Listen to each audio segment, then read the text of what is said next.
Permasalahan menerbangkan layang-layang yang belakangan menjadi sorotan di Kuta Selatan mendapat perhatian dari Camat Kuta Selatan Iketut Gede Arte.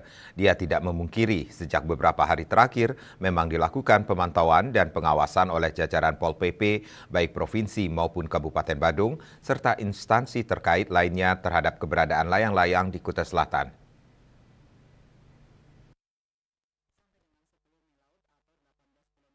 Namun begitu dia menegaskan, menerbangkan layang-layang ini tidak sepenuhnya dilarang, namun mesti dilakukan di ruang yang aman dan sudah ditentukan.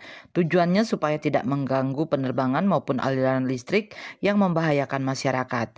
Karenanya dilakukan pendekatan secara humanis agar menerbangkan layang-layang ini dilakukan di zona aman yang telah ditentukan. Karena keberadaan layang-layang ini juga tidak dipungkiri menjadi bagian dari atraksi pariwisata dan budaya. Dia mencontohkan dengan adanya festival layang-layang sebagai atraksi budaya dan pariwisata. Di sisi lain dia juga berharap agar tidak ada layangan yang diinapkan di udara, karena jika pada malam hari ada angin kencang dan layangan jatuh bisa membahayakan masyarakat. Dan Pos melaporkan.